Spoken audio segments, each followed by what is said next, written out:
How to get buy-in with your words, frame outcomes, name owners and times, and earn real commitments. A book by Lumen Audiobooks. From persuasion to clarity. The meeting ends with nodding heads and polite smiles. But 2 weeks pass with no action on your proposal. The budget review concludes with encouraging words, yet the follow-up email never arrives. Your pitch receives enthusiastic feedback during the presentation, but the decision makers ghost your follow-up questions. This pattern repeats across work environments and personal situations. You craft persuasive arguments, prepare compelling data, and deliver confident presentations. People respond positively in the moment, but the commitment you seek never materializes. The gap between enthusiasm and execution becomes your professional frustration. Traditional persuasion focuses on convincing others that your idea makes sense. It relies on logical arguments, emotional appeals, and influential rhetoric. The underlying assumption suggests that if people understand your reasoning, they will naturally take the next step. However, this approach misses a crucial distinction between comprehension and commitment. Understanding why something works does not automatically translate into knowing what to do next. People can fully grasp your proposal while remaining unclear about their role in implementation. They can appreciate your vision while feeling uncertain about the specific steps required to make it real. The missing element often involves clarity around outcomes, proof, and concrete commitment. Winning minds requires a different approach than convincing hearts. It demands shifting from persuasion to precision, from enthusiasm to execution. The most effective communicators frame their proposals in terms of clear outcomes, provide relevant proof, and invite specific commitments. This framework transforms passive agreement into active engagement. Consider the difference between "this marketing campaign should increase our brand awareness" and "if we approve this $50,000 marketing campaign, our sales team will have 200 additional qualified leads to work with by the end of Q2. The first statement invites appreciation and discussion.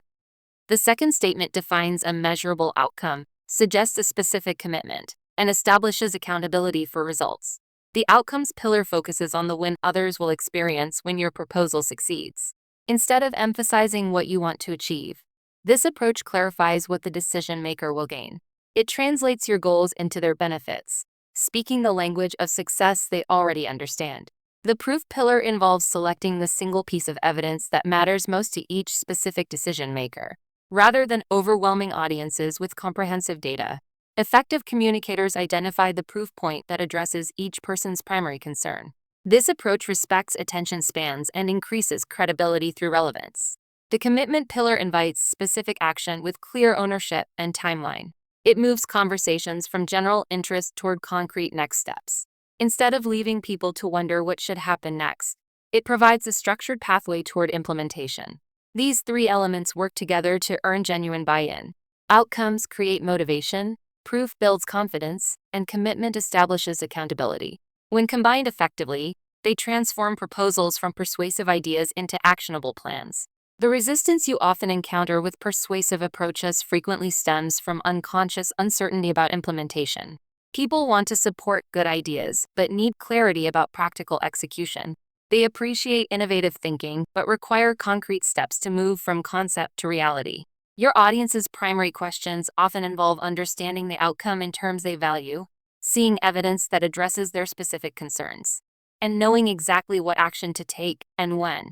Answering these questions directly increases the likelihood of receiving a genuine yes instead of enthusiastic non-commitment. This framework applies across communication contexts. It works in formal presentations and casual conversations, with senior executives and team members, in written proposals and verbal discussions. The underlying principle remains consistent.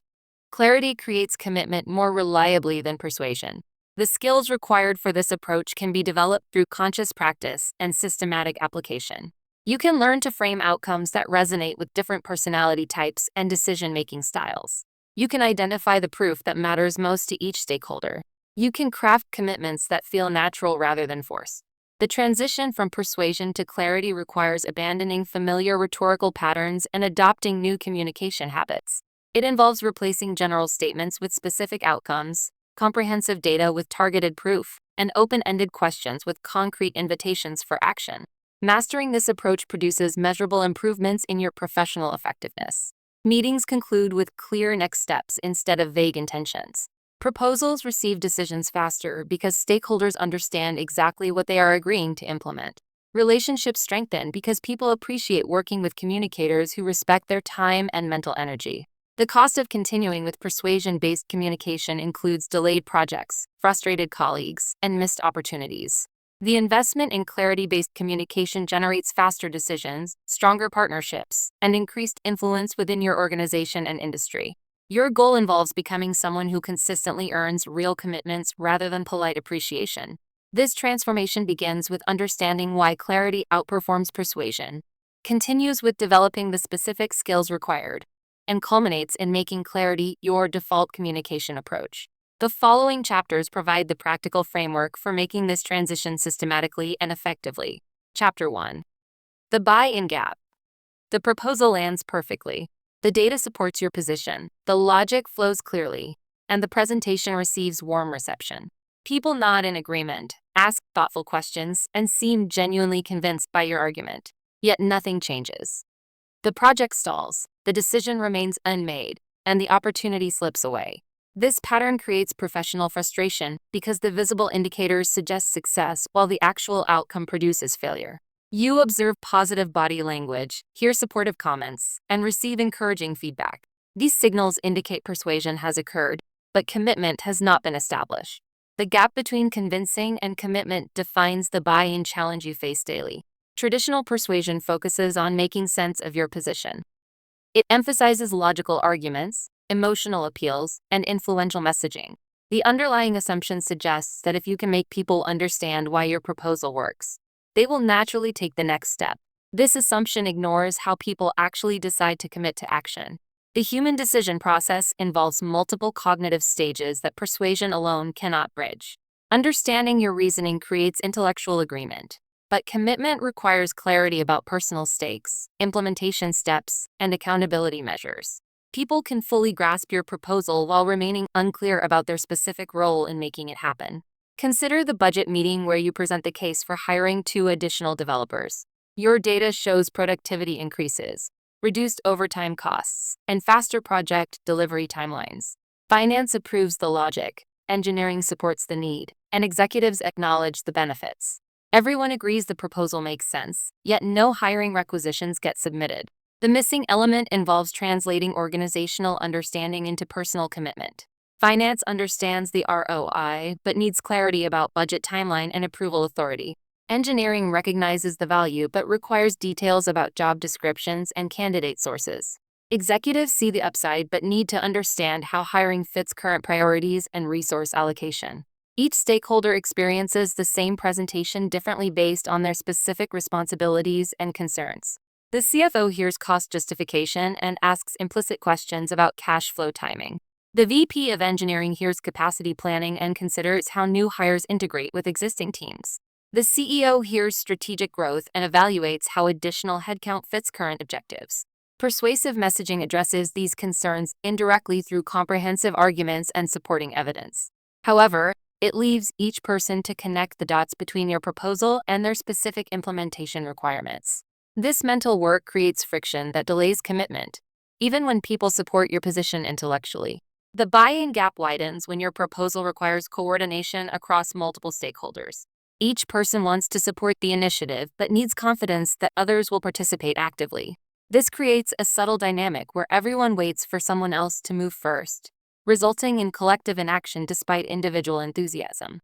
Successful persuaders often struggle with this gap because they excel at creating understanding but neglect the mechanics of commitment. They invest heavily in logical arguments and compelling evidence while underestimating the importance of clear next steps, specific ownership, and concrete timelines.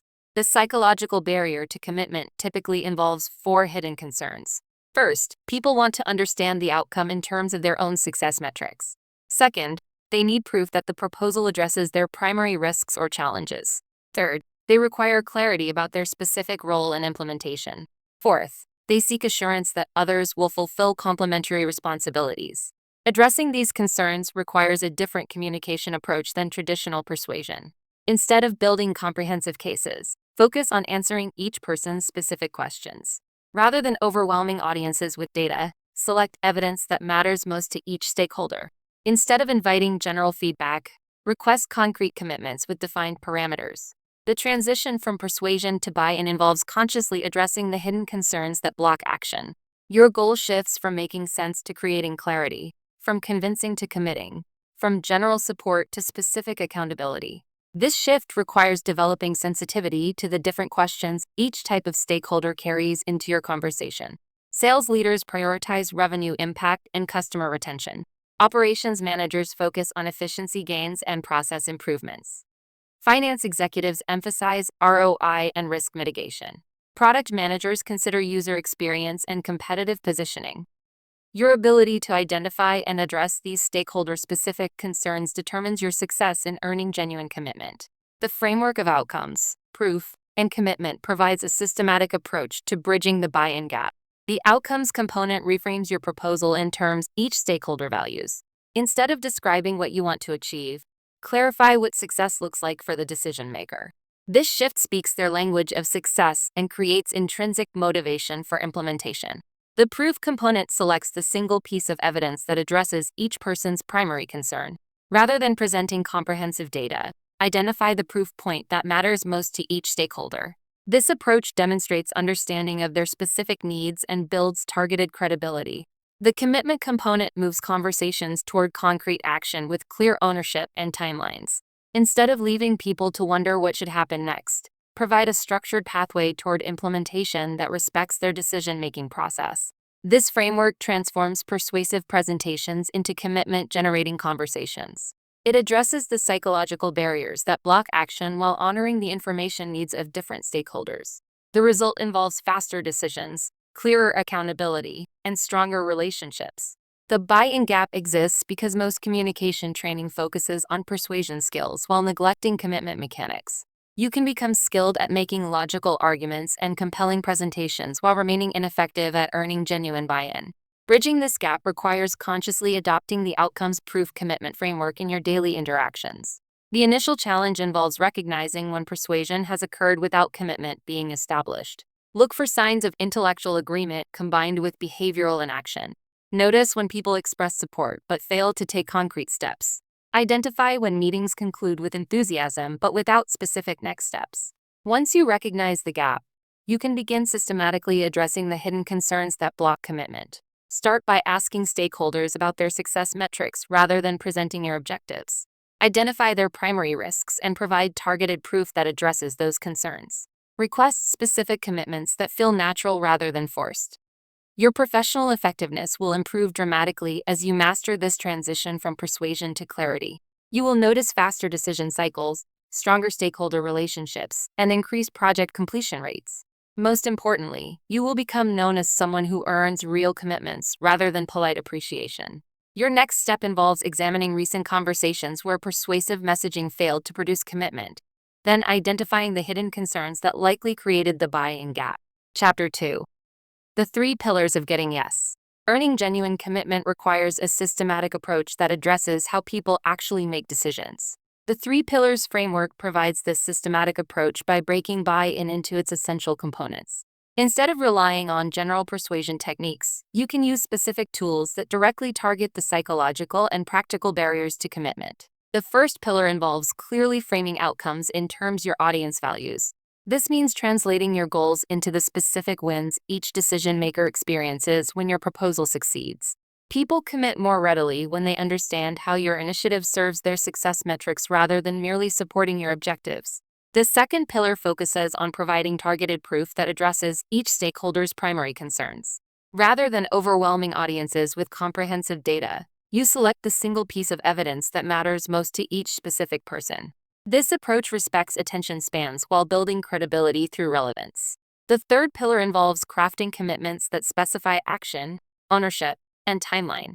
Instead of leaving people to wonder what should happen next, you provide a structured pathway toward implementation that feels natural rather than forced.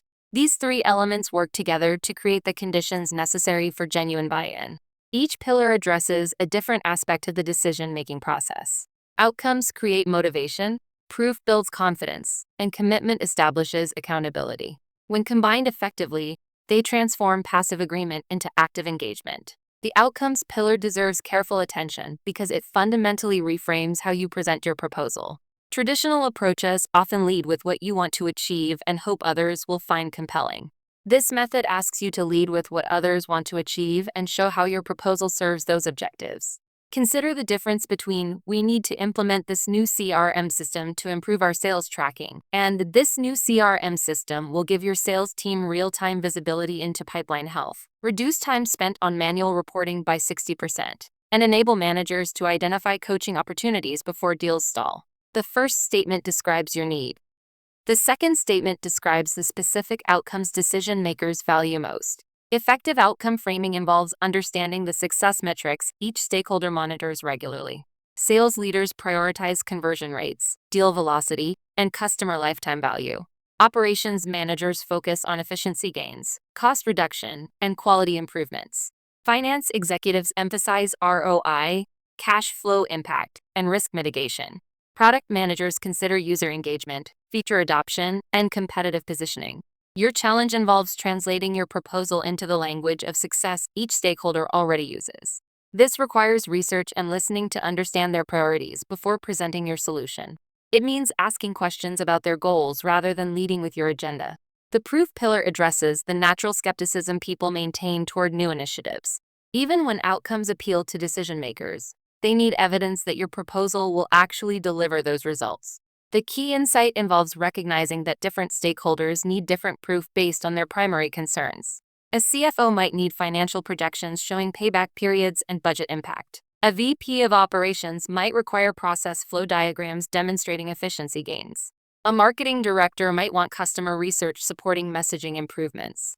Each person needs proof that speaks to their domain expertise and risk tolerance. The most effective proof proves specific claims with concrete evidence rather than general statements with supporting data. Instead of "this approach will increase efficiency," provide companies using similar automation reported 40% reduction in processing time within the first quarter. Instead of "our customers want this feature," include 73% of surveyed users identified this capability as critical for their workflow.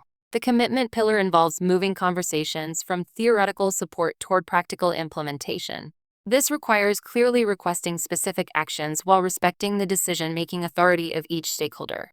The goal involves creating accountability without creating resistance. Effective commitments specify 3 elements: the action itself, the person responsible for taking it, and the timeline for completion. Instead of saying "we should follow up on this," say "you will review the budget proposal by Friday, March 15th, and provide feedback on the ROI projections." Instead of asking "does everyone agree we should move forward?" request "Sarah will finalize the project charter by next Wednesday, and Tom will confirm resource availability by the following Monday." The commitment request should feel like a natural extension of the conversation rather than a formal demand.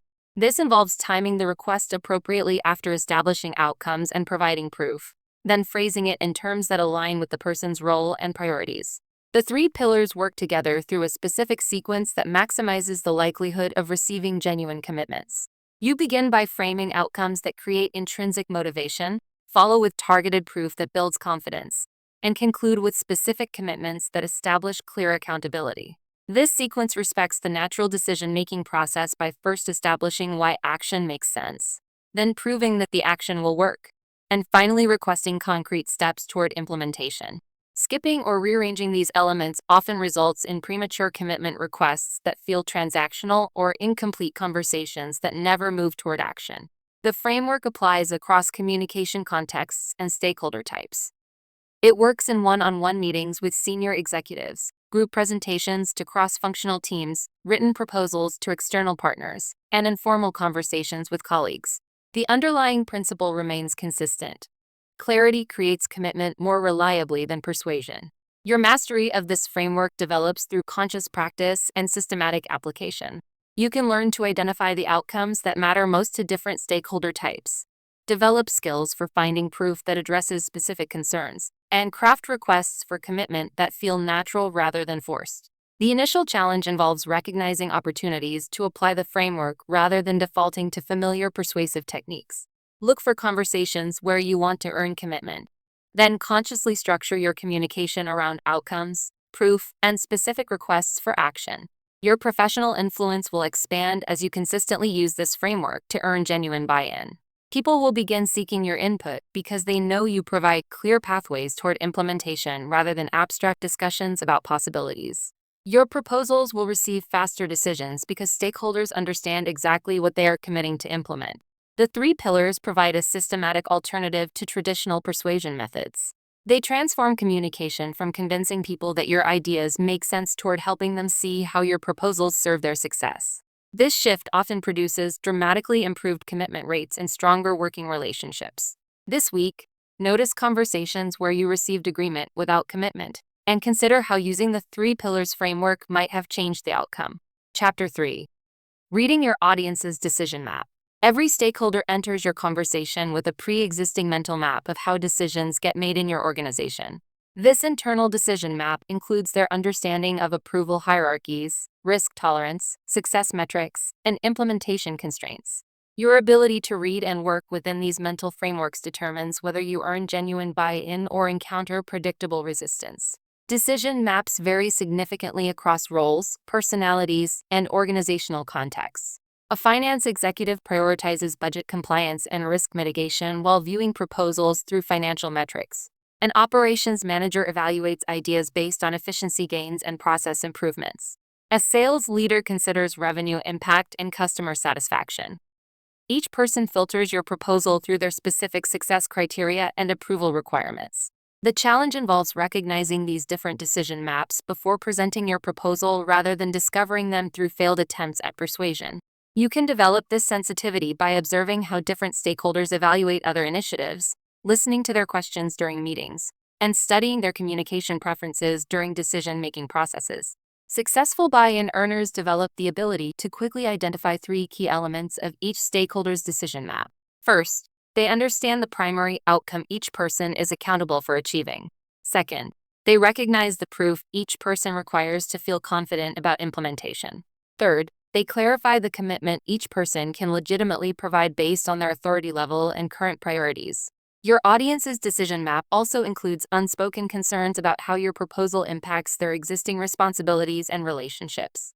A manager might support your initiative intellectually while worrying about how additional work affects their team's capacity. An executive might appreciate the strategic value while considering political implications within the organization. A peer might want to help while fearing resource conflicts with their own projects.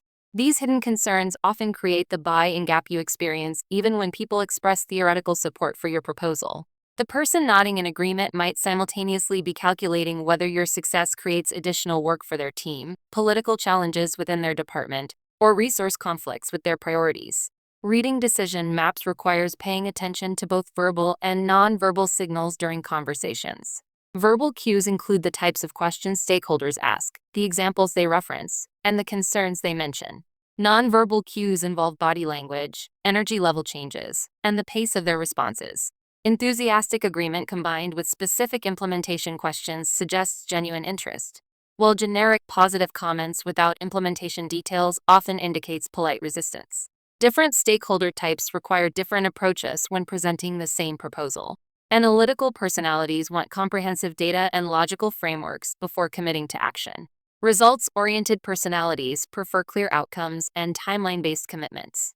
Relationship-focused personalities need to understand how your proposal affects team dynamics and collaborative processes. Your ability to adapt your presentation style to match these decision-making preferences significantly impacts your buy-in success rate. The same proposal might require different framing, proof, and commitment requests depending on whether you're addressing a data-driven executive, a relationship-focused manager, or an outcome-oriented peer. The decision map concept extends beyond individual personalities to include organizational context and culture. Hierarchical organizations require different approval paths than flat structures. Risk-averse cultures demand more proof and longer implementation timelines than innovation-focused environments. Matrix organizations require buy-in from multiple stakeholders across different reporting lines. Your effectiveness improves when you map these organizational factors alongside individual preferences. This means understanding which stakeholders have formal authority, which have informal influence, and which control critical resources or approval processes. It involves recognizing the informal networks that enable implementation even after formal decisions get made. Reading decision maps also involves recognizing the different stages stakeholders move through before reaching commitment. Some people need extensive proof before forming an opinion. Others prefer starting with small commitments and building toward larger agreements. Some stakeholders require peer alignment before moving forward independently. Others can commit individually but need coordination across teams. Your communication approach should match these decision-making patterns rather than forcing everyone through the same process. Some stakeholders benefit from detailed analysis before any commitment. Others prefer starting with pilot commitments that prove value before scaling. Some require group consensus before acting, while others move quickly with individual accountability. The most effective buy-in earners develop the ability to ask diagnostic questions that reveal decision map details without making stakeholders feel interrogated. Questions like, "What's the most important outcome this needs to deliver for your team?" or "What would make you confident this approach will work?" provide insight into stakeholder priorities and proof requirements. These diagnostic questions also serve the dual purpose of demonstrating your understanding of stakeholder concerns and beginning to address those concerns through your presentation. When stakeholders feel heard and understood, they become more receptive to your proposal and more willing to provide concrete commitments. Your reading of decision maps improves through systematic observation and pattern recognition across similar conversations. Track how different stakeholder types respond to various approaches. Notice which proof points resonate most with analytical versus intuitive decision makers.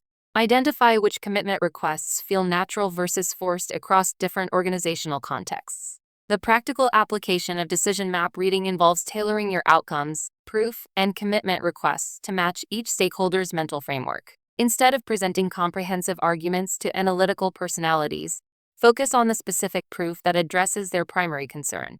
Instead of requesting formal commitments from relationship-focused stakeholders, frame commitments in terms of collaborative next steps. This adaptive approach respects the different ways people process information and make decisions while still maintaining the systematic framework of outcomes, proof, and commitment. It increases your success rate by working with natural decision-making patterns rather than against them. Your professional effectiveness expands as you become skilled at reading decision maps quickly and accurately. You will notice faster approval cycles because stakeholders feel understood rather than sold to. Your proposals will receive more consistent support because you addressed the specific concerns each person carries into the conversation. Your relationships will strengthen because people appreciate working with communicators who respect their decision-making process. The skill of reading decision maps can be developed through conscious practice and systematic application. Start by observing how colleagues evaluate different types of proposals. Listen carefully to the questions stakeholders ask during your presentations. Notice which stakeholders move quickly toward commitment and which require more detailed proof. This systematic observation builds the intuition necessary for quickly reading decision maps in real-time conversations. As this skill develops, you will find yourself naturally adjusting your communication approach based on the audience rather than relying on standardized presentations.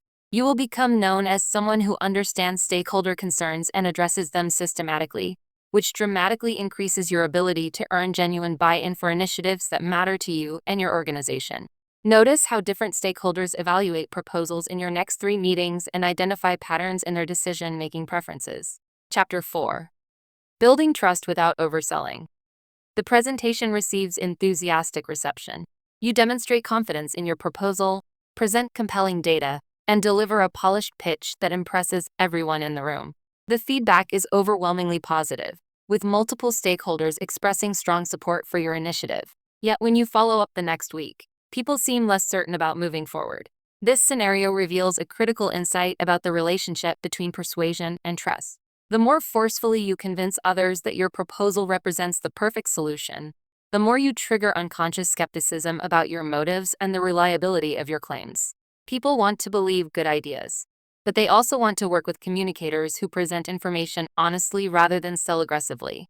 Overselling creates trust barriers because it suggests you have something to gain from their agreement beyond the mutual benefits of the proposal itself. When you present information with obvious enthusiasm that exceeds what the evidence naturally supports, stakeholders begin questioning whether your motivation involves personal advancement at their expense. This dynamic becomes especially pronounced when the proposal involves budget allocations, resource commitments, or changes to existing processes. The trust challenge emerges from the gap between how you present your proposal and how stakeholders perceive their own interests. Confident messaging that implies your solution will solve all problems creates unrealistic expectations that stakeholders instinctively counterbalance with increased scrutiny. They begin looking for flaws in your reasoning or implementation plan, which prolongs the decision-making process and increases the likelihood of stalling. Your natural tendency to advocate strongly for ideas you believe in conflicts with the psychological needs stakeholders maintain for independent evaluation. The harder you work to convince them your proposal makes sense, the more you inadvertently communicate that they should not trust their own judgment about the proposal's merits. This creates a subtle dynamic where people agree with your logic while feeling pressured to maintain skepticism as a form of intellectual independence. Building trust without overselling requires focusing on clarity rather than conviction, providing information rather than advocating for conclusions, and inviting evaluation rather than requesting agreement. This approach respects stakeholders' intelligence and decision-making authority while still presenting your proposal persuasively through the strength of your reasoning rather than the intensity of your advocacy. Consider the difference between this new project management system will revolutionize our efficiency and eliminate all workflow bottlenecks, and based on our analysis, this project management system should reduce manual reporting time by 60% and improve cross-team visibility, though implementation will require temporary productivity dips during the transition period. The first statement communicates excessive confidence that triggers skepticism. The second statement presents realistic benefits with acknowledged challenges that builds credibility. Trust develops when stakeholders feel confident that you understand the limitations and risks associated with your proposal. This requires explicitly addressing potential concerns rather than hoping they will not arise. It means acknowledging that your solution represents one approach among several possibilities rather than the obvious best choice. The most effective trust builders consistently communicate three messages. They want stakeholders to succeed regardless of whether they choose the proposal. They have considered alternative approaches and can explain their reasoning. And they will provide honest updates about progress and challenges even when those updates include negative information.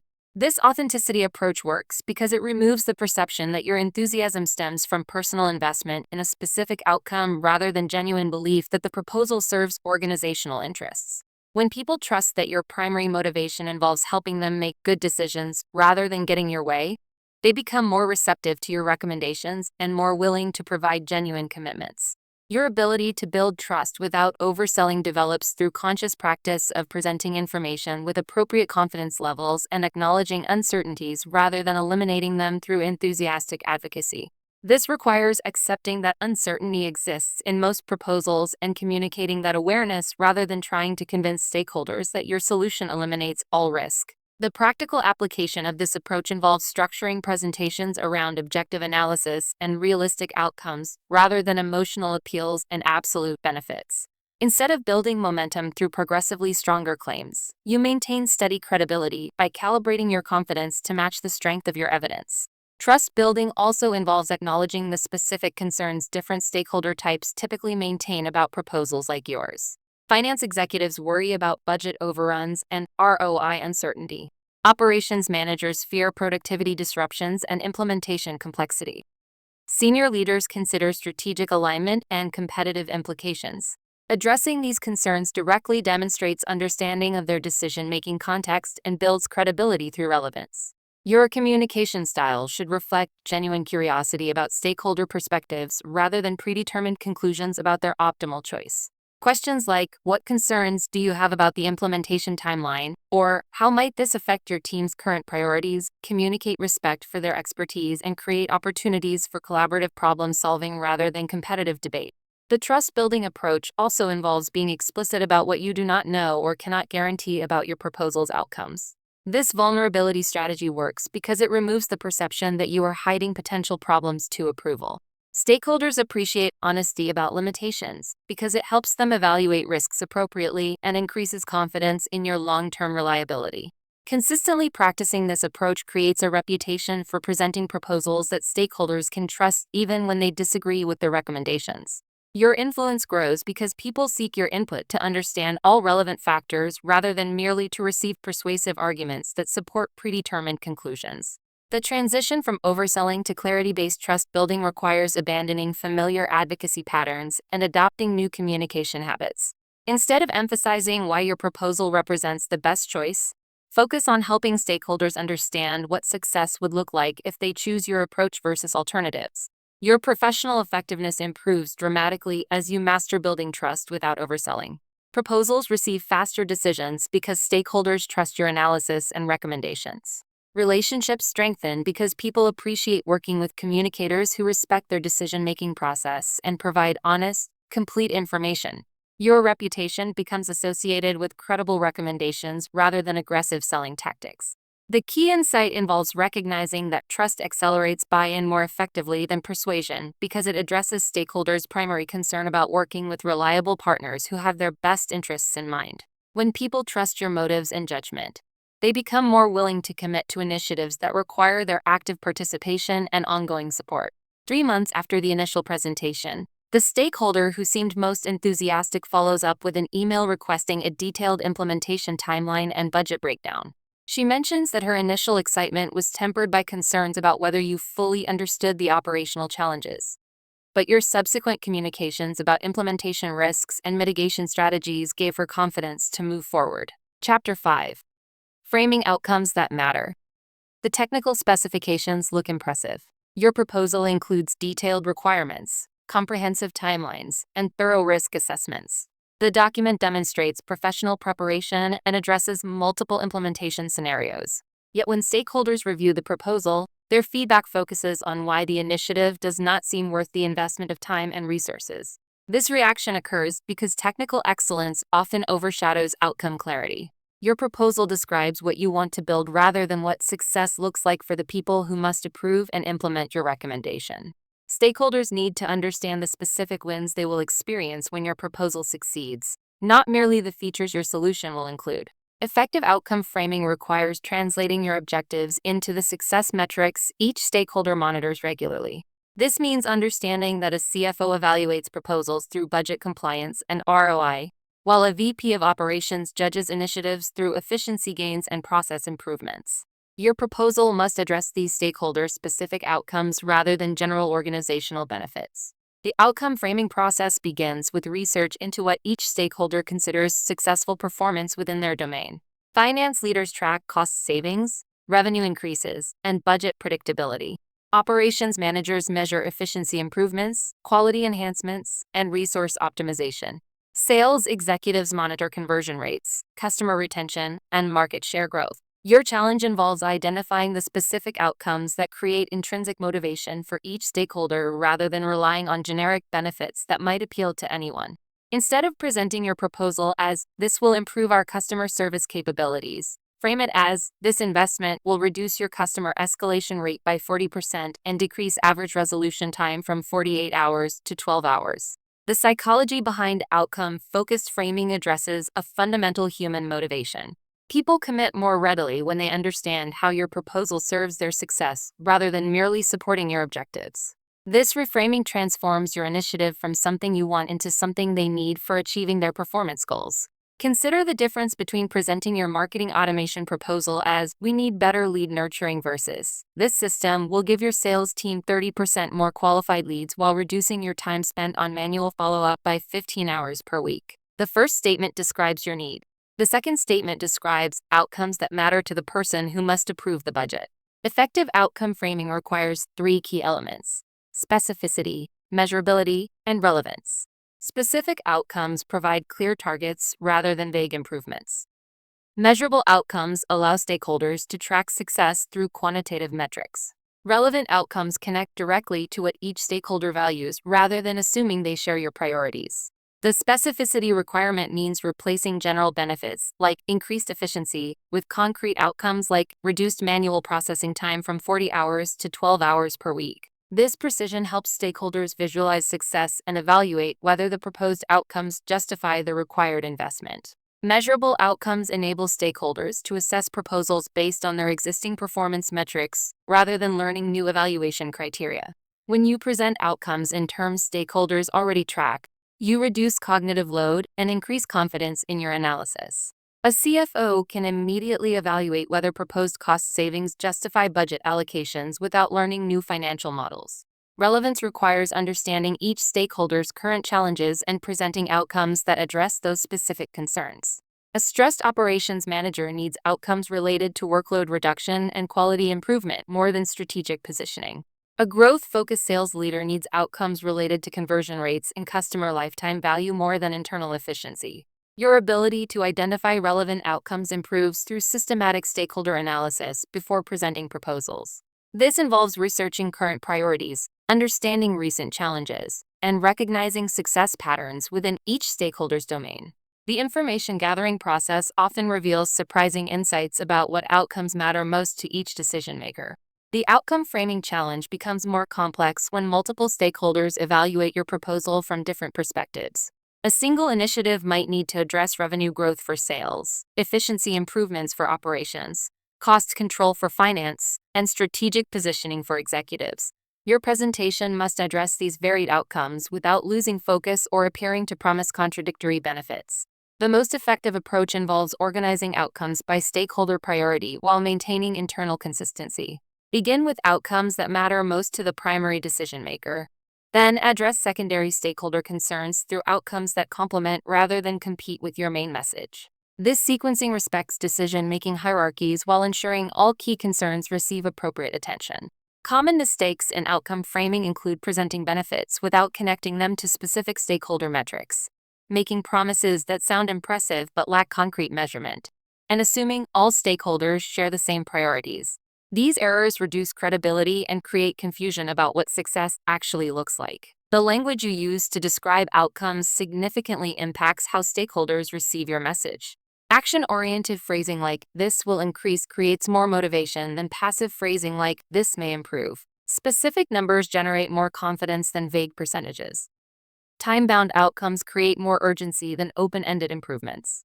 Your presentation sequence should move from outcomes to implementation rather than the reverse. Lead with the specific wins stakeholders will experience. Follow with proof that those outcomes are achievable. Then request commitments that align with stakeholder authority and current priorities. This order creates motivation before presenting the work required to achieve those outcomes. Professional effectiveness increases dramatically when you master outcome framing because stakeholders begin seeing you as someone who understands their success requirements rather than merely someone with good ideas. Your proposals receive faster decisions because stakeholders can immediately evaluate whether your initiative serves their performance goals. Your relationships strengthen because people appreciate communicators who translate their objectives into compelling outcomes. The skill of outcome framing develops through conscious practice and systematic application across different stakeholder types and proposal categories. Start by identifying the specific success metrics each stakeholder monitors. Then research how your proposal can improve those metrics in measurable ways. This research-based approach produces outcome framings that resonate because they address real stakeholder priorities rather than assumed organizational needs. Your influence expands as you become known for presenting proposals that clearly articulate stakeholder-relevant outcomes. Colleagues begin seeking your input on initiatives because they know you will help them understand how their success connects to the proposal's benefits. Senior leaders start involving you in strategic planning because they trust your ability to frame recommendations in terms that motivate action. Imagine presenting a proposal to your team that would require everyone to learn a new software platform. Instead of focusing on the technical features you find exciting, frame the outcomes in terms your colleagues care about most. Reduce time spent on repetitive data entry, automated reporting that eliminates weekly manual compilation, and mobile access that enables working from client sites more effectively. The thought experiment invites you to consider how your most recent proposal might have been received differently if you had led with stakeholder-specific outcomes rather than feature descriptions. Chapter 6. The One Proof Rule. Stakeholders often ask for evidence before they commit, yet presenting a bundle of charts, case studies, and testimonials can overwhelm rather than convince. When you flood a decision maker with multiple data points, their attention fragments, and the key reason for saying yes gets lost among peripheral details. The result is a longer review process, increased skepticism, and a higher chance that the proposal stalls. You can avoid this trap by recognizing that people make decisions based on a single, compelling piece of evidence that resonates with their primary concern. The one proof rule states that you should identify the one proof point that matters most to each specific stakeholder and lead with that proof in your communication. This rule recognizes that decision makers have limited mental bandwidth and rely on a single anchor to evaluate whether a proposal is credible and worth pursuing. By concentrating your argument on a single, high-impact proof, you increase the likelihood that the stakeholder will internalize the evidence and move forward with confidence. A single proof works because it aligns directly with the stakeholder's underlying question. Why should I believe this will work for me? Different stakeholders ask different versions of that question. A CFO asks, "Will this save or generate money?" A VP of operations asks, "Will this improve efficiency or reduce risk?" A product manager asks, "Will this enhance user experience or competitive position?" Your task is to locate the proof that answers that stakeholder's specific question in a concrete, verifiable way. To find the right proof, start by listening for the concerns that surface early in the conversation. If a manager mentions a tight budget, find a cost savings case study that quantifies return on investment. If an operations-led worries about system stability, locate a reliability metric from a comparable rollout. If a sales director cares about market traction, present a benchmark showing increased conversion rates after a similar implementation. The proof should be specific, recent, and directly comparable to the context you are proposing. When you select the proof, frame it in the same language the stakeholder uses to measure success. Use the numbers they monitor: percentages, days saved, revenue lift, and the time frame they care about: quarter, fiscal year, product release. This alignment makes the evidence instantly relevant and reduces the mental effort required to interpret the data. If the stakeholder values speed, emphasize how the proof shows rapid deployment. If they value reliability, emphasize the proof's demonstration of minimal downtime. Consider 3 examples that illustrate the rule in practice. For a finance executive who is concerned about cash flow, present a single case study showing that a similar initiative reduced operational expenses by 18% within 6 months, including the exact dollar savings and the payback period. For an operations leader focused on productivity, share a single efficiency metric from a pilot program that reduced processing time from 40 hours to 12 hours per week, accompanied by a brief description of the process that delivered the improvement. For a product manager worried about user adoption, provide a single adoption curve showing that 72% of users engaged with the new feature within the first 2 weeks, along with a short testimonial from a key user segment. The way you present the proof is as important as the proof itself. Lead with the proof immediately after you outline the outcome, so the stakeholder sees the connection between the benefit you promised and the evidence that backs it. Use a concise narrative or a single visual that communicates the key number and its relevance. Then pause to allow the stakeholder to absorb the information. Avoid adding secondary data points in the same breath, as they can dilute the impact of the primary proof. When a stakeholder requests more information, it is a signal that the initial proof did not fully address their concern. In that case, provide an additional proof that targets the new question, but keep the focus anchored on the first proof. For example, if the CFO asks for a detailed cost breakdown after seeing the ROI case study, provide a single line item analysis that shows the major cost categories and their projected savings. Then return to the original ROI proof as the overarching justification. This layered approach maintains clarity while satisfying the need for deeper detail. Applying the one-proof rule systematically changes how decision-makers perceive your proposals. Instead of being seen as someone who did you become known as a communicator who delivers the exact evidence needed to move a decision forward. This reputation accelerates approval cycles, builds trust, and increases the frequency with which stakeholders seek your input on strategic initiatives.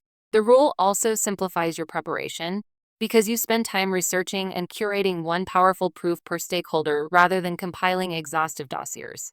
Integrate this practice into your routine by mapping each stakeholder's primary concern before you draft your proposal. Identify the proof that most directly answers that concern, verify its credibility, and place it prominently in your communication. As you develop this habit, you'll notice faster decisions, clearer accountability, and stronger relationships, all because you gave each stakeholder the one piece of evidence that mattered most to them. Select one compelling proof point for each stakeholder and lead with it in your presentation. Chapter 7. Crafting commitments with owners and timelines. Getting people to nod in agreement during a meeting feels satisfying, but those nods rarely translate into real movement without a clear commitment that spells out who will do what by when. When you ask a stakeholder to consider this proposal, you are essentially handing them a blank check for indecision. The absence of a named owner and a specific deadline creates a mental loophole that people can use to postpone action indefinitely. By contrast, a commitment that includes a responsible individual, a concrete task, and a realistic date turns interest into a plan, and a plan into measurable progress. The shift from "we should look into this" to "Sarah will draft the pilot plan by next Thursday, and I'll review it Friday morning" moves the conversation from abstract intention to tangible execution. The psychology behind this shift is rooted in how the brain processes accountability.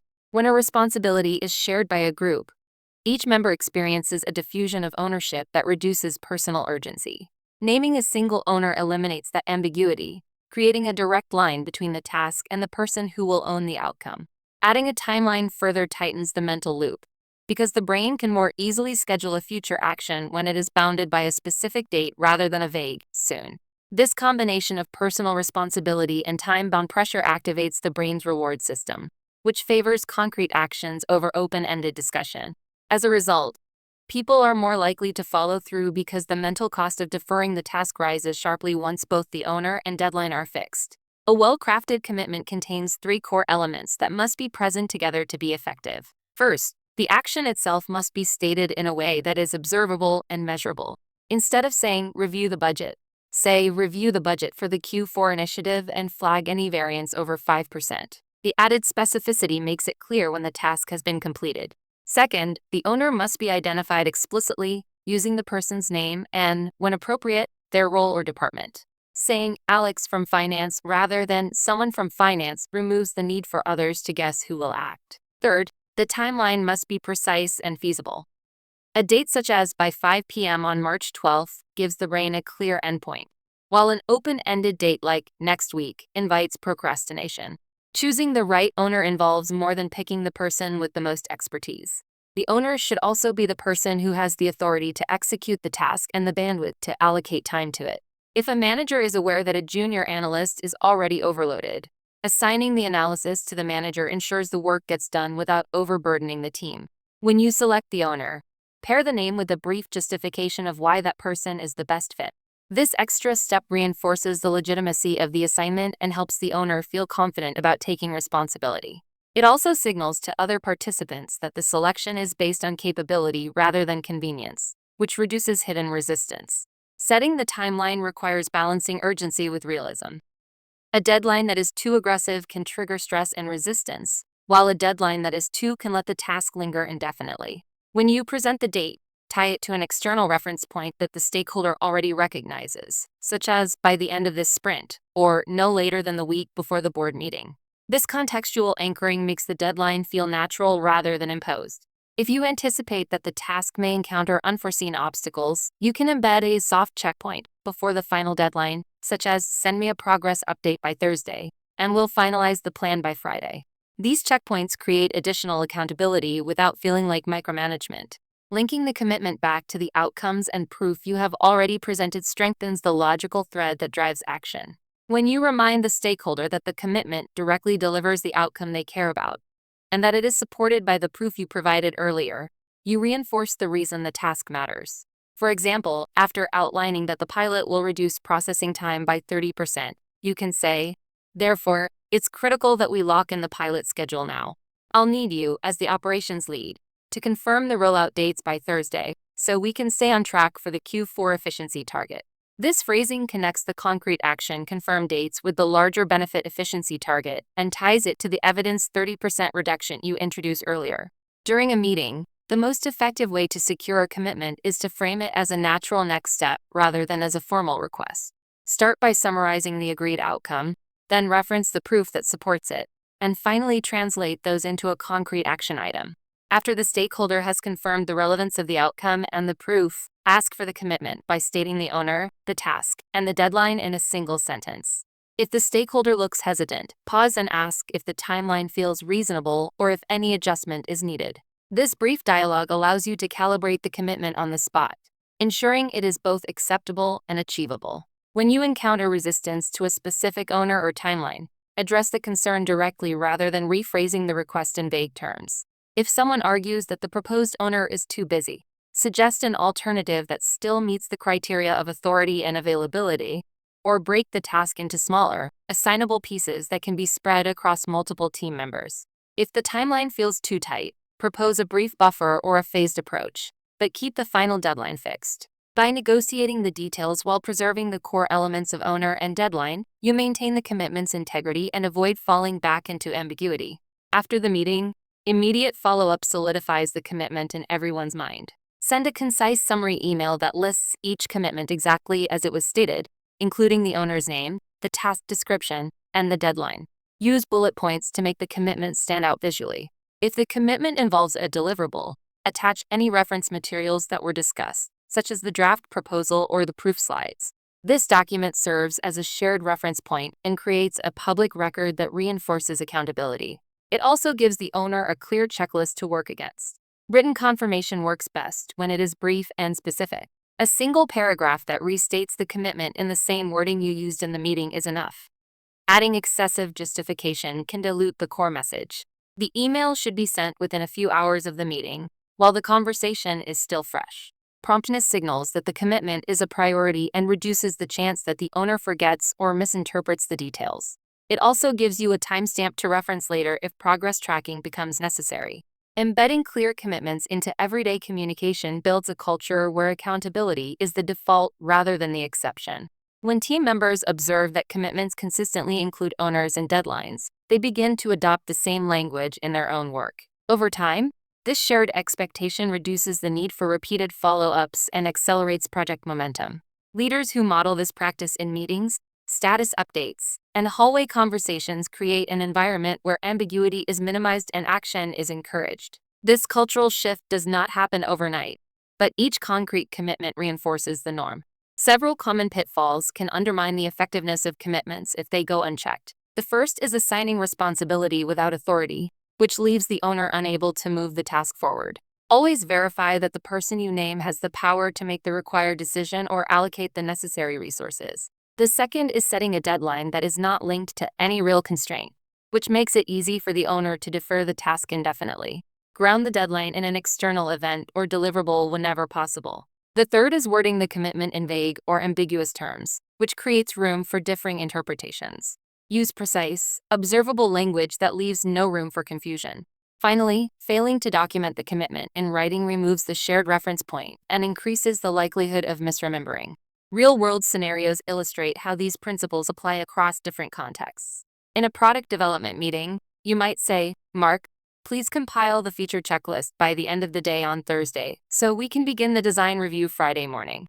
In a budget planning session, you could say, "Finance will run the revised revenue forecast by Wednesday, and I'll compare it against the cost model before Thursday's executive briefing." In a client relationship scenario, you might ask, "Lisa, send the updated proposal draft to the client by 5 p.m. on Monday, and I'll incorporate any feedback by Wednesday to meet the contract deadline." In each case, the commitment specifies the action, names the owner, and sets a time-bound target that aligns with the broader objective. Training yourself to craft these statements consistently requires practice and reflection. Start by identifying one upcoming meeting where a decision is needed and write out 3 potential commitment statements before the meeting begins. Choose the statement that balances clarity and feasibility, then present it during the conversation. Afterward, review the outcome and note any adjustments you would make for the next time. Over weeks, this iterative process refines your ability to match the owner and deadline to the specific context, and you will find that commitments become smoother and more natural. You will also notice that stakeholders start coming prepared with their own suggested owners and dates, because they recognize that a well-formed commitment speeds the work forward. The power of a commitment that clearly names an owner and a deadline lies in its ability to convert intent into action without requiring additional persuasion. When you embed this practice into every interaction, you create a feedback loop where accountability breeds results, and results reinforce the value of clear commitments. This loop transforms the way teams work together, turning abstract discussions into concrete progress, and ensuring that the buy-in you earn translates into measurable outcomes. What specific commitment with owner and timeline will you test this week? Chapter 8. Surface the objections first. The proposal presentation flows smoothly. You outline the outcomes, present compelling proof, and conclude with a clear commitment request. The room responds positively, with nods and verbal agreement. You feel confident about moving forward, but 2 weeks pass without the expected follow-up action. When you check in, stakeholders mention new concerns that somehow emerged after the meeting. Concerns that seem to contradict their initial enthusiasm. This scenario demonstrates a common pattern where objections surface late, after formal approval conversations conclude. People often remain silent during presentations because they want to appear supportive, interested in collaboration, or respectful of your preparation. The social pressure to avoid creating conflict in group settings leads stakeholders to postpone their concerns until private conversations or informal follow-ups where they can express doubts more safely. Late emerging objections create several problems that could have been avoided with early detection. They prolong decision cycles because stakeholders must reevaluate proposals after believing they had sufficient information. They create political complications when objections differ across stakeholder groups, leading to conflicting feedback. They generate frustration for proposers who discover that their core assumptions were never challenged during the initial conversation. The solution involves proactively inviting objections early in your presentation rather than hoping concerns will surface naturally. This approach transforms hidden resistance into collaborative problem solving, strengthens the quality of decision making, and accelerates implementation timelines. When stakeholders feel safe expressing concerns upfront, you can address them directly rather than discovering them through delayed pushback. The psychological dynamics behind suppressed objections involve complex social and professional considerations that you can navigate skillfully. People worry that raising concerns early makes them appear negative, obstructive, or insufficiently supportive of team initiatives. They fear that objecting publicly damages relationships or signals lack of commitment to organizational goals. They also experience uncertainty about whether their concerns represent legitimate issues or mere personal preferences. These hesitations create a subtle but powerful pressure toward silent agreement during formal presentations. The social contract of professional meetings often rewards apparent consensus even when genuine uncertainty exists. Your role involves creating conditions that make expressing concerns feel safe, productive, and appreciated rather than risky or disruptive. Effective objection surfacing requires two complementary approaches that work together to create safety for honest feedback. The first approach involves explicitly inviting concerns during your presentation at strategically chosen moments. The second approach involves demonstrating through your responses that objections lead to collaborative problem solving rather than defensive argumentation. The timing of objection invitations matters significantly for their effectiveness. Asking for concerns too early, before stakeholders understand your proposal, results in superficial or irrelevant objections. Waiting too long, after you've presented comprehensive arguments, makes people feel that objecting would require relitigating the entire presentation. The optimal moment typically occurs after you've established outcomes but before requesting commitments, when stakeholders have sufficient context to evaluate your proposal while still being focused on moving forward. Your language choice when inviting objections influences whether stakeholders feel safe to share their concerns. Phrases like, "What concerns do you have?" or "Where might this approach create challenges?" signal openness to critical feedback. By contrast, defensive phrasing like, "Are there any objections?" or "Does anyone see problems?" activates people's resistance to conflict and makes them less likely to share honest concerns. The most effective objection invitations acknowledge that concerns are natural and valuable rather than problematic. You might say, "I expect you have questions about implementation complexity," or "This approach likely creates some uncertainty about resource allocation." These statements normalize concerns and make their expression feel like a natural part of professional dialogue rather than an interruption or challenge. When stakeholders do express concerns, your response determines whether future conversations remain collaborative or become competitive. Defensive responses that immediately justify your original proposal signal that objections are unwelcome and may discourage future feedback. Collaborative responses that acknowledge validity, explore specifics, and seek solutions demonstrate that concerns lead to better decisions and stronger implementation plans. Consider the difference between a defensive response like, "We've already considered that issue and determined it's manageable," versus a collaborative response like, "That's a critical concern. Can you help me understand what specifically worries you most about the timeline and how we might address it together?" The first response closes the conversation and suggests your position is fixed. The second response opens dialogue and invites partnership in solving the problem. Effective collaborative responses follow a consistent pattern that you can adapt across different stakeholder concerns. Begin by acknowledging the validity of the concern and expressing appreciation for the stakeholder's perspective. Explore the specific aspects of the concern that matter most to them. Invite their ideas about potential solutions or alternative approaches. Offer your own suggestions while maintaining openness to their input. This pattern works because it addresses the underlying psychology of objection expression. When people raise concerns, they want to feel heard and understood, not judged or dismissed. They prefer collaborative problem solving to competitive debate. They appreciate contributing expertise rather than merely identifying problems. When you respond in ways that satisfy these psychological needs, stakeholders become more willing to share their concerns early and work with you to address them. The specific concerns that stakeholders express typically fall into predictable categories based on their roles and priorities. Finance leaders worry about budget impacts, cost overruns, and resource allocation conflicts. Operations managers fear productivity disruptions, implementation complexity, and quality risks.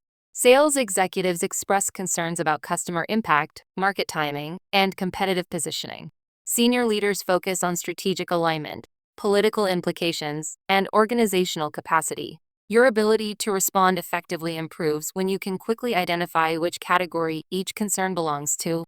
Then tailor your collaborative response to address that category specifically. A concern about budget overruns deserves different exploration than a concern about implementation complexity, even though both might be expressed through similar language. The objection surfacing technique becomes more effective when you practice it consistently across different stakeholder types and proposal categories. Over time, stakeholders will learn that sharing concerns early leads to better proposals and faster implementation, creating a virtuous cycle where honest feedback becomes the norm rather than the exception. Your professional relationships actually strengthen when you invite objections early because people appreciate working with communicators who respect their input and address their concerns systematically. Instead of viewing you as someone who pushes predetermined agendas, colleagues begin seeing you as a collaborative partner who seeks the best possible solution rather than merely convincing approval. The technique also improves the quality of your proposals because early objections often reveal flaws, gaps, or implementation challenges that you hadn't considered. When stakeholders identify these issues during your presentation, you can address them immediately rather than discovering problems later when changes become more expensive and politically complicated.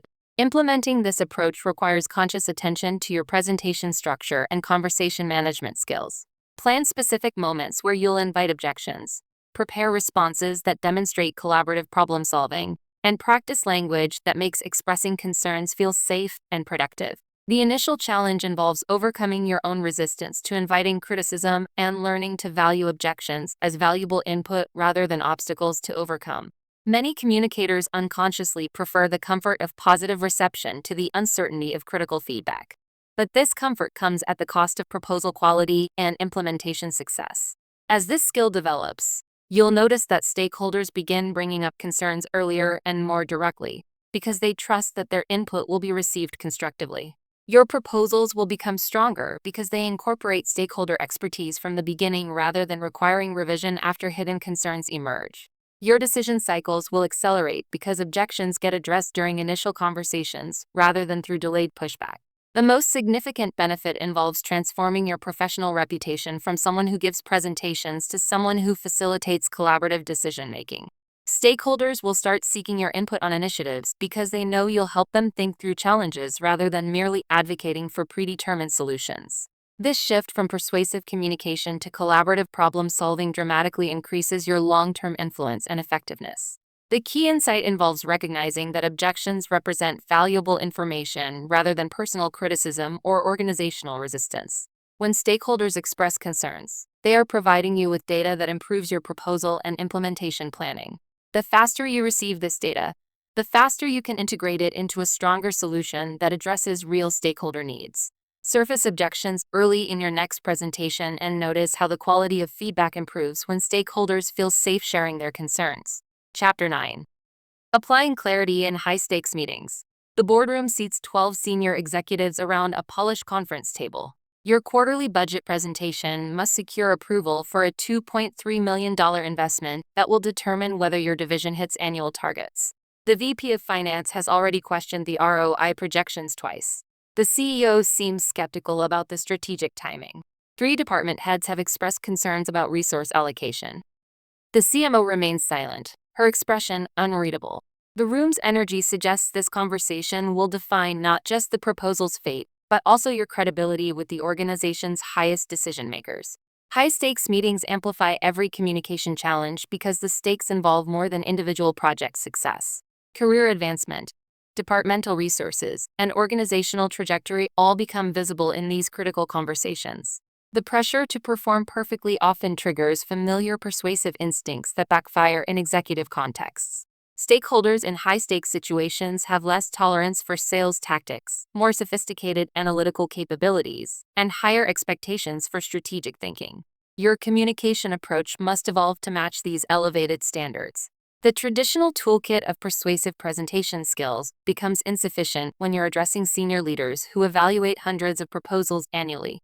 These decision makers have seen every sales technique, recognize manipulative messaging immediately, and prefer collaborators who help them make good decisions over advocates who push predetermined agendas. Your success depends on demonstrating that you understand the complexity of their role and can contribute valuable analysis rather than merely advocating for your preferred outcome. Applying the clarity framework in high-stakes contexts requires adapting each pillar to executive expectations and communication preferences. The outcomes pillar must connect to strategic objectives that senior leaders monitor, not just departmental benefits that mid-level managers prioritize. The proof pillar should include sophisticated analysis that demonstrates rigorous thinking, not just impressive data points. The commitment pillar needs to acknowledge the political and resource constraints that executives navigate daily. The outcomes component in high-stakes meetings deserves particular attention because senior leaders evaluate proposals primarily through their strategic implications. Instead of focusing on departmental efficiency gains, connect your outcomes to company-wide objectives like market position, competitive advantage, or organizational capabilities. The CEO needs to understand how your proposal serves the company's strategic direction, not merely how it improves one division's operations. Consider the difference between departmental framing and strategic framing when requesting budget approval. Departmental framing might say, "This investment will improve our team's productivity by 30%. Strategic framing would say, "This investment positions us to capture 15% additional market share in our fastest-growing segment by Q4, supporting our goal of becoming the category leader." The first statement appeals to operational managers. The second statement engages executives who think in terms of market position and competitive strategy.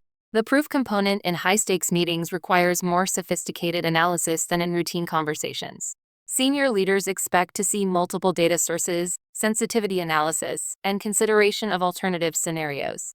They want to understand not just that your proposal will work, but why alternative approaches might fail and how risks will be managed. This expectation reflects their experience with projects that looked compelling in initial presentations but created unexpected complications during implementation. Effective proof in executive contexts often includes comparative analysis that shows why your approach outperforms alternatives.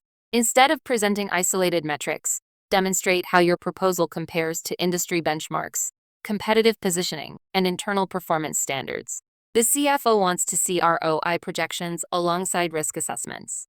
The CEO wants to understand how this investment fits with other strategic priorities. The board wants assurance that governance and oversight mechanisms will prevent cost overruns. The commitment component in high-stakes meetings must respect the complex political and resource constraints that executives navigate. Senior leaders often want to support good proposals but need to coordinate with other initiatives, manage budget trade-offs, and consider timing implications across multiple departments. Your commitment request should acknowledge these constraints while creating accountability mechanisms that work within existing approval processes. High-stakes meetings also require managing the different decision-making styles and priorities that senior leaders bring to the conversation. The CTO focuses on technical feasibility and scalability. The CFO emphasizes financial rigor and risk management. The COO considers operational complexity and implementation challenges. The CEO weighs strategic fit and competitive timing. Your presentation must address each perspective while maintaining focus on the primary decision criteria. The challenge becomes more complex when stakeholder priorities conflict with each other. The sales leader wants aggressive market entry timing that strains operations. The operations leader wants careful implementation that delays market entry. The finance leader wants risk mitigation that increases costs. These tensions require you to facilitate collaborative problem solving rather than pushing for a predetermined solution that satisfies some stakeholders while alienating others. Successful navigation of these dynamics involves using the clarity framework to create shared understanding rather than building coalitions around competing interests. When you frame outcomes in terms of strategic objectives that all stakeholders value, provide proof that addresses multiple concerns simultaneously, and craft commitments that respect different constraints, you create conditions for collaborative decision-making rather than competitive debate. The meeting management skills required for high-stakes conversations extend beyond content preparation to include real-time facilitation and conflict resolution. You need to monitor stakeholder reactions throughout the conversation, adjust your presentation based on emerging feedback, and facilitate productive dialogue when concerns surface. This requires confidence in your analysis combined with humility about potential gaps in your understanding. The pre-meeting preparation for high-stakes conversations should include research into each stakeholder's current priorities, recent decisions, and communication preferences. This intelligence helps you frame outcomes in language that resonates with each person's strategic thinking. It also enables you to anticipate likely objections and prepare collaborative responses that demonstrate your understanding of their constraints. Your opening remarks in high-stakes meetings should acknowledge the complexity of the decision you're requesting while demonstrating that you've done the analytical work to justify your recommendation. Instead of launching directly into your proposal, begin by framing the strategic context and acknowledging the competing priorities that the decision involves. This approach shows respect for the executive's decision-making process and positions you as a thoughtful partner rather than a determined advocate. Throughout the presentation, maintain focus on the strategic outcomes while demonstrating flexibility in implementation details. Senior leaders appreciate proposers who can adapt their approach based on feedback while maintaining clarity about the core benefits and strategic value. This balance shows confidence in your analysis combined with openness to collaborative refinement. The most effective high-stakes conversations conclude with specific next steps that acknowledge the approval process while creating accountability for movement forward. This might involve committing to provide additional analysis on specific concerns, scheduling implementation planning sessions, or establishing checkpoint mechanisms that allow for course correction during execution. Your long-term effectiveness in high-stakes contexts improves significantly as stakeholders learn to trust your strategic thinking and collaborative approach. They begin seeking your input on complex decisions because they know you'll help them navigate competing priorities and find viable solutions. This reputation for thoughtful analysis and reliable recommendations becomes one of your most valuable professional assets. The key insight involves recognizing that high-stakes meetings reward communicators who think like executives rather than advocates who behave like sales representatives.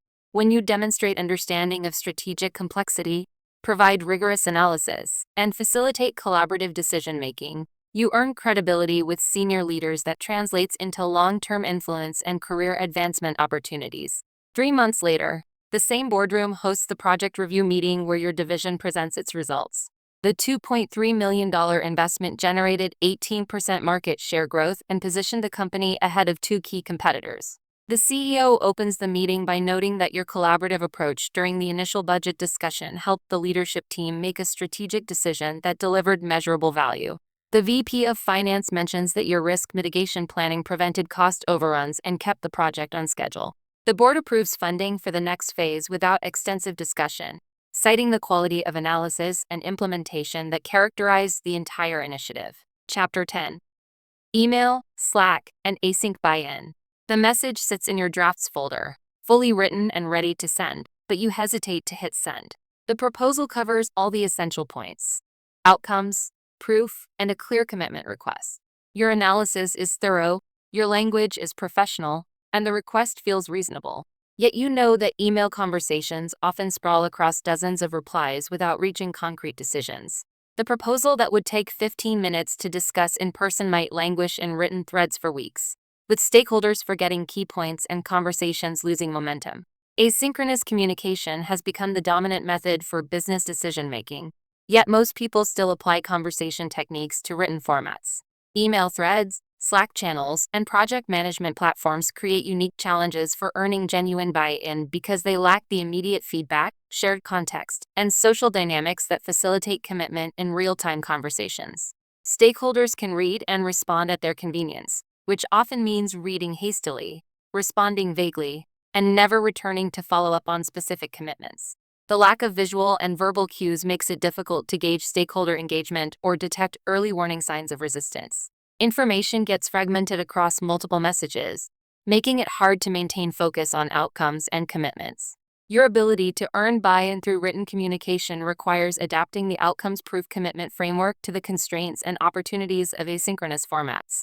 The challenge involves creating messages that are complete enough to stand alone while still prompting specific actions from recipients who may read them quickly and respond whenever their schedule permits.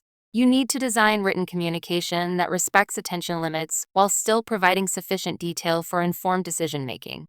The outcomes pillar in written communication requires exceptional clarity because recipients cannot ask clarifying questions in real time. Your proposal must state benefits in terms that each stakeholder monitors regularly, using the specific metrics and language they expect to see. Instead of writing, "This initiative will improve efficiency," specify, "This automation will reduce manual processing time from 40 hours to 12 hours per week for your team." This precision eliminates the need for follow-up questions that could delay commitment while ensuring stakeholders understand exactly what success looks like. The proof pillar in written communication should focus on a single, compelling data point rather than comprehensive analysis because recipients often scan messages quickly and retain limited information from extended explanations.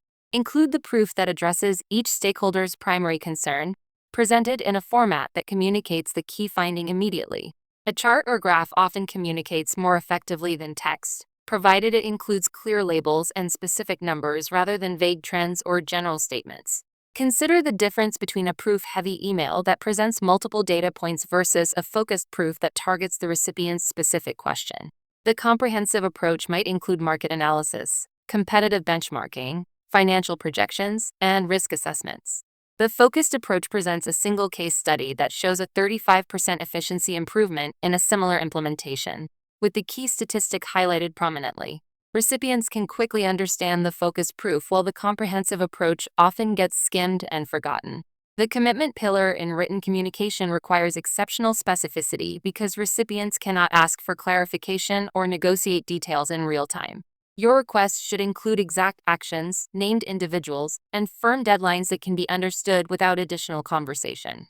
Instead of writing, "Please review this proposal when you have a chance," specify, "Please review the attached budget analysis and provide feedback on the ROI projections by Thursday, March 14th at 5 p.m. This precision eliminates ambiguity that often leads to procrastination in asynchronous formats. Email structure plays a crucial role in earning buy-in because recipients often decide whether to engage based on the subject line and opening paragraph before reading the full message. The most effective emails lead with outcomes that create immediate motivation, followed by targeted proof that builds confidence, and conclude with specific commitments that feel natural rather than demanding. This structure respects recipient scanning behavior while ensuring they encounter the essential elements in the correct sequence. Subject lines should communicate both the outcome and the request rather than merely describing the topic. Instead of "Q3 marketing budget proposal," use "Marketing automation will generate 200 additional qualified leads this quarter." This approach helps recipients understand why the message matters before they open it, increasing the likelihood that they will read it completely and respond thoughtfully. The opening paragraph should summarize the key outcomes and commitment request in 2 to 3 sentences, giving recipients immediate context for why your message deserves their attention. This approach respects attention constraints while ensuring that stakeholders who only read the first paragraph still understand the essential information.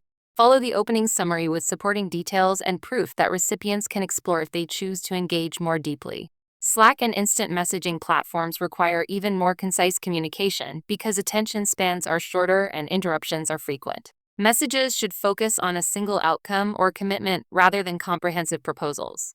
If the conversation requires extensive detail, suggest moving to email or a scheduled call rather than trying to resolve complex decisions through chat threads. The fragmented nature of conversational platforms often leads to decisions being made without full context or stakeholder alignment. Async communication also requires different follow-up strategies because you cannot rely on real-time conversation to address questions or concerns. Anticipate likely objections and address them proactively in your initial message, rather than waiting for follow-up questions that might never come. Include contact information for quick clarification if needed, and establish explicit timelines for responses that create accountability without feeling demanding. The challenge of managing multiple stakeholders in written communication requires careful coordination to prevent conflicting feedback or decision paralysis. When multiple people need to approve a proposal, consider whether to send individual messages tailored to each stakeholder's concerns or group messages that facilitate collaborative discussion. Individual messages allow for personalized outcomes and proof, while group messages can create momentum through visible stakeholder alignment. Your written communication should demonstrate the same collaborative problem-solving approach that characterizes effective real-time conversations, even though the format prevents immediate dialogue. Acknowledge constraints and competing priorities that stakeholders face. suggest solutions that respect their decision-making process, and maintain flexibility about implementation details while staying firm on outcomes and timelines. The risk of written buy-in involves messages that seem to generate commitment but actually create confusion or delay. Recipients might agree to review proposals without intending to take specific action, or they might provide feedback that sounds supportive while actually indicating concerns they prefer not to raise directly. Your written communication must create enough clarity to generate genuine agreement rather than polite responses that avoid conflict. Managing urgency in written format requires techniques that create natural deadlines rather than artificial pressure. Reference upcoming meetings, quarter-end deadlines, or budget cycles that provide legitimate reasons for timely decisions.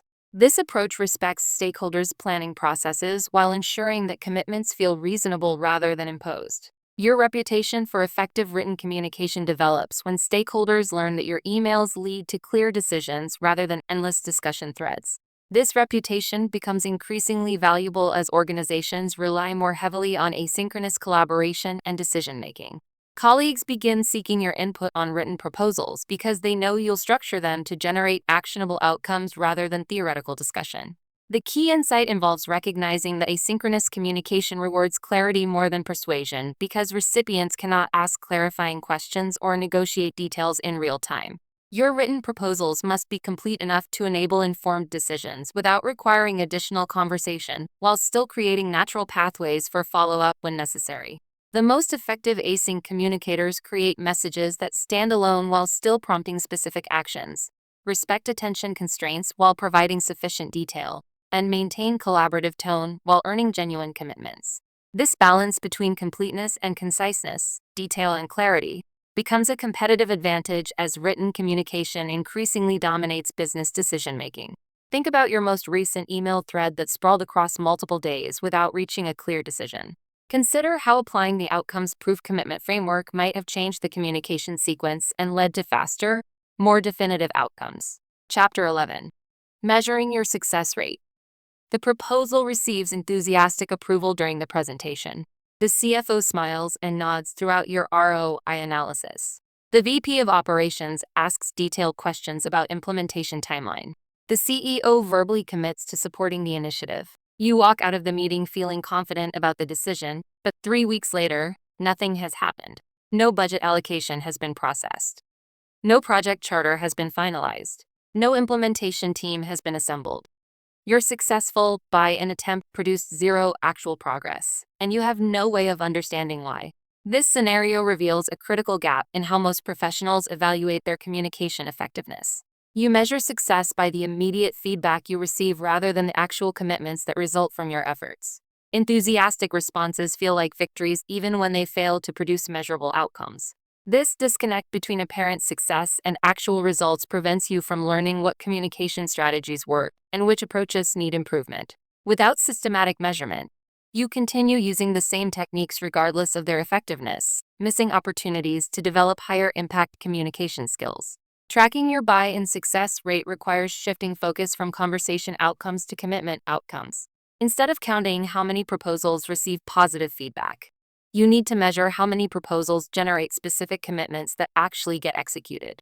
This distinction separates symbolic agreement from genuine buy-in, allowing you to identify which communication approaches consistently produce measurable results versus merely generating appreciative responses. The measurement process begins by establishing baseline data about your current buy-in patterns. This involves reviewing recent proposals and categorizing them based on the type of commitment they sought versus the actual outcomes they produced. You might discover that proposals requiring budget approval have a 60% success rate, while initiatives needing operational support achieve only 30% completion. These patterns reveal which communication contexts challenge you most and which approaches need development. Your success measurement should track multiple dimensions rather than simply counting wins and losses. The speed of commitment influences your effectiveness because stakeholders who take longer to decide often represent more complex organizational dynamics or require additional proof. The specificity of commitments matters because vague agreements rarely translate into action. The follow-through rate measures whether stated commitments actually result in implemented changes.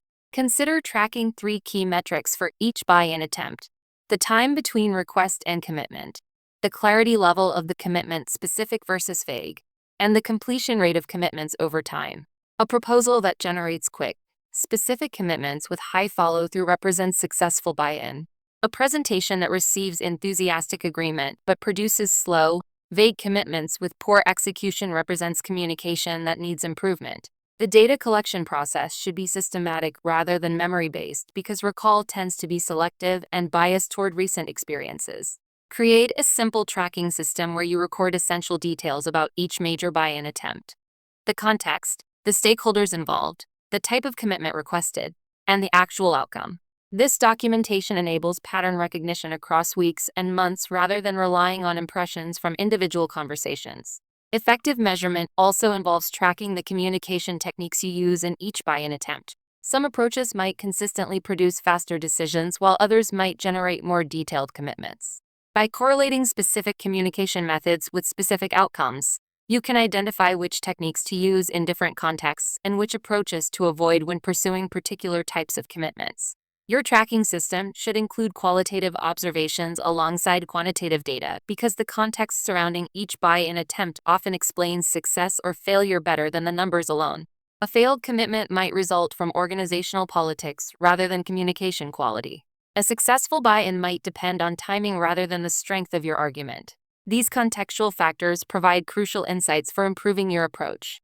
The analysis phase involves identifying patterns across your buy-in attempts rather than evaluating each conversation individually. You might discover that your success rate improves significantly when you present outcomes before requesting commitments, or that stakeholders commit faster when you provide proof that addresses their specific concerns. These patterns reveal which elements of the outcomes proof commitment framework you execute most effectively and which aspects need development. Common patterns often emerge across different types of stakeholders and proposals.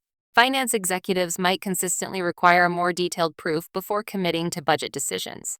Operations managers might commit faster when you acknowledge implementation challenges and suggest mitigation strategies. Senior executives might provide quicker support when you connect your proposal to strategic objectives rather than departmental benefits. Your measurement system should also track the follow-up activities that contribute to commitment completion. Some commitments require additional communication, stakeholder alignment, or resource allocation before implementation begins. Understanding which commitments need more follow-up work versus which progress naturally helps you allocate your time more effectively and set realistic expectations for stakeholders. The most valuable measurement insights often come from analyzing your failures rather than celebrating your successes. Failed buy-in attempts reveal gaps in your understanding of stakeholder needs, weaknesses in your proof selection, or problems with your commitment requests. These learning opportunities accelerate your development more than focusing exclusively on what works. Consider creating a simple scorecard that rates each major buy-in attempt across several dimensions: clarity of outcomes, relevance of proof, specificity of commitment, stakeholder engagement level, and follow-through rate. This systematic evaluation provides objective data about your communication effectiveness while highlighting specific areas for improvement. Your measurement approach should balance comprehensiveness with practicality because overly complex tracking systems rarely get maintained consistently. A simple spreadsheet or database that captures essential information about each buy-in attempt provides sufficient data for pattern recognition without creating administrative burden that discourages regular use. The data you collect should support specific learning objectives rather than serving merely as historical records. This means designing your tracking system to answer practical questions like which proof types work best for finance stakeholders, or how long should I wait before following up on commitments from operations managers. Your measurement serves your development rather than becoming an end in itself. Regular analysis of your buy-in data should produce actionable insights that directly improve your communication effectiveness. If you discover that presentations to cross-functional teams generate slower commitments, you might need to develop techniques for managing multiple stakeholder priorities. If you find that written proposals produce less specific commitments than verbal conversations, you might need to adapt your async communication approach. Your success measurement becomes most valuable when it influences your future communication choices rather than merely documenting past performance. This requires translating insights from your data into specific practice goals, such as improve proof selection for operations stakeholders or develop faster commitment request techniques for executive presentations. The measurement process also helps you identify which communication skills deserve focused development. Your data might reveal that you excel at crafting compelling outcomes but struggle with selecting proof that addresses stakeholder concerns. This insight directs your learning toward proof identification techniques rather than forcing you to practice every aspect of the communication process equally. Professional effectiveness increases measurably when you track and improve your buy-in success rate because you develop evidence-based communication skills rather than relying on intuition or habit. Your proposals receive faster approvals, your relationships strengthen with stakeholders who experience your improved effectiveness, and your reputation becomes associated with reliable results rather than inconsistent performance.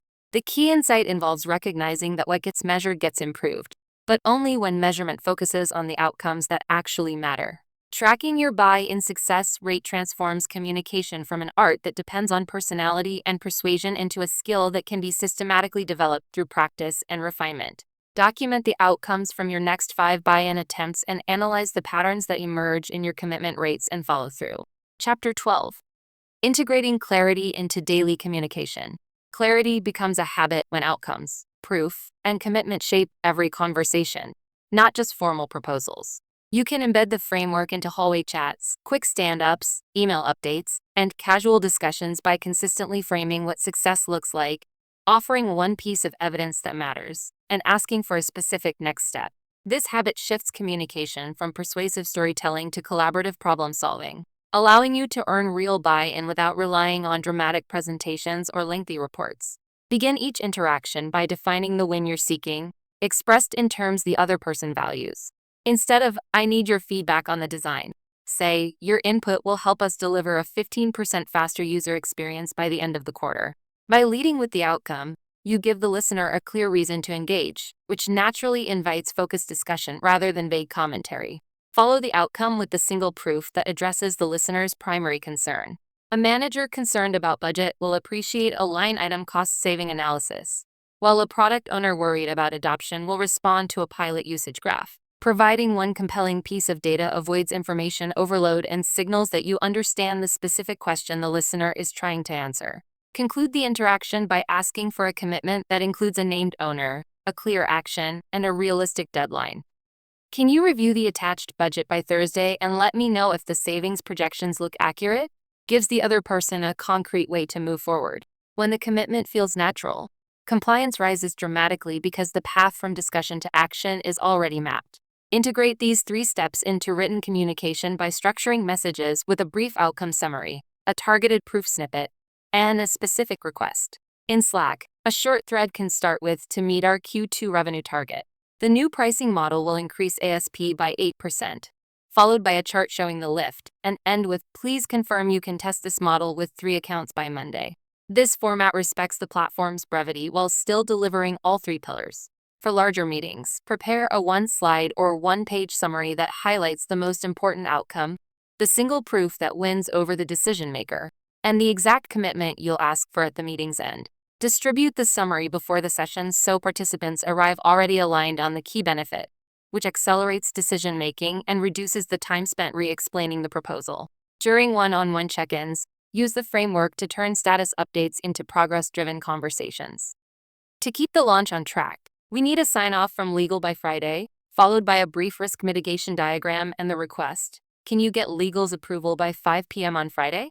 This approach turns routine reporting into actionable dialogue that drives projects forward. When receiving feedback, apply the same structure to process concerns. Acknowledge the outcome the responder cares about. "We want to reduce churn by 12%. Present the proof that addresses the issue customers who used the new onboarding flow retained at 88% rate. And ask for a commitment that moves the solution forward. "Will you test the flow with the next cohort by next Wednesday?" This method turns criticism into collaborative problem solving. Over time, you'll notice that people start expecting the clarity framework in your interactions, which raises the standard of communication across the team. Colleagues will request the 1-proof summary before meetings, and stakeholders will ask for the commitment deadline in emails. This shared expectation creates a culture where decisions are made faster, accountability is higher, and projects stay on schedule. To sustain the habit, schedule a brief weekly review of your recent buy-in attempts.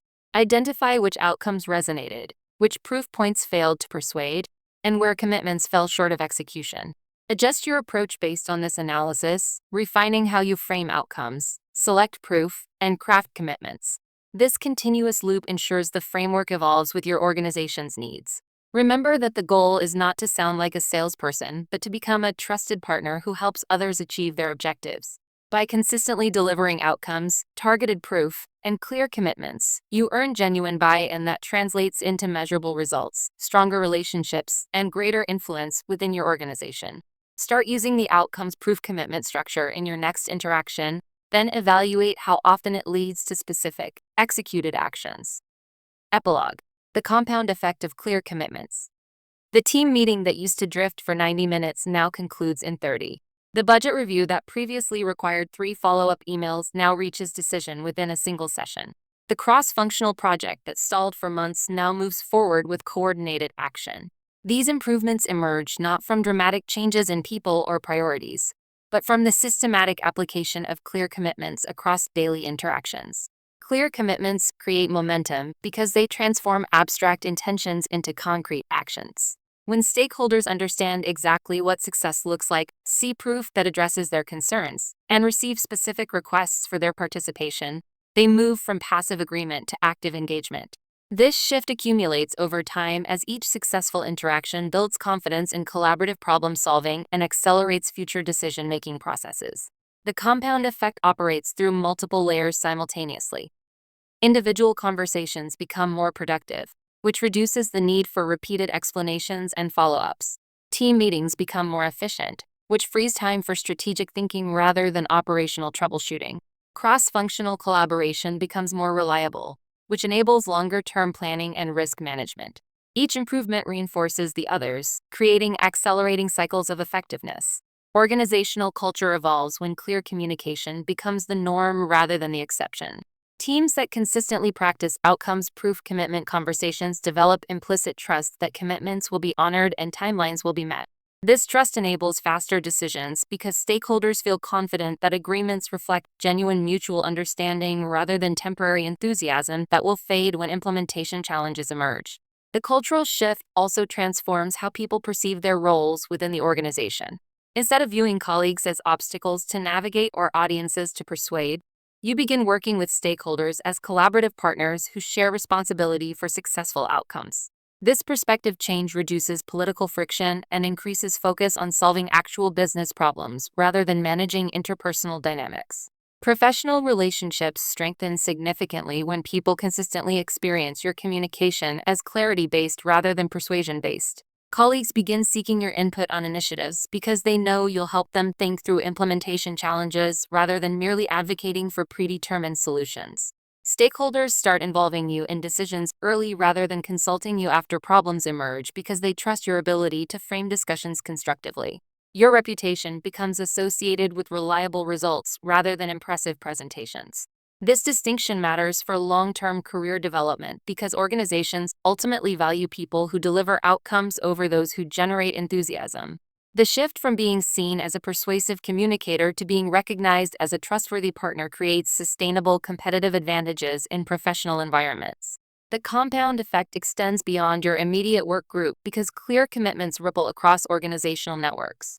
When teams consistently honor commitments made in cross-functional meetings, entire departments begin planning based on realistic timelines rather than aspirational goals.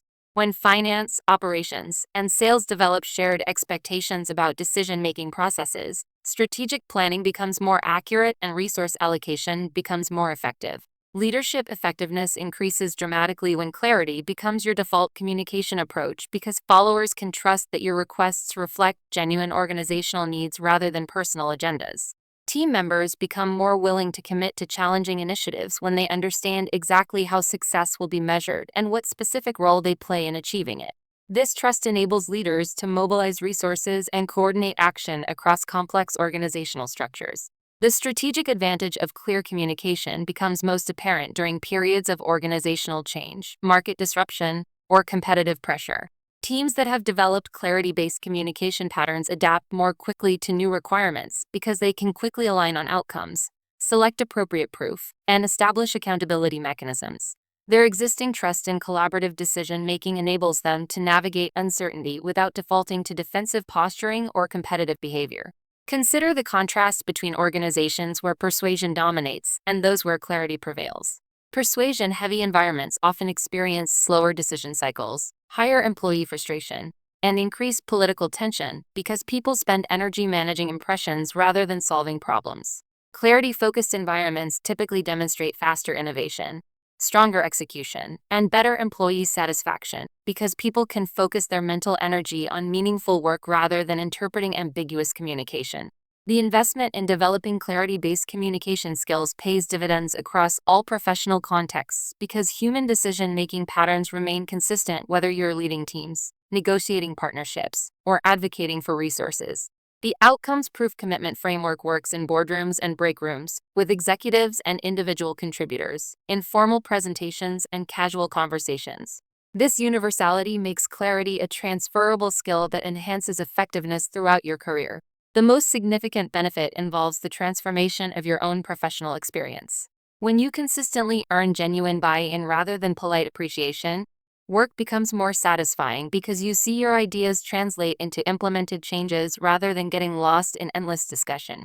You experience less frustration because your time investment produces measurable results rather than maintaining relationships that never move beyond theoretical support.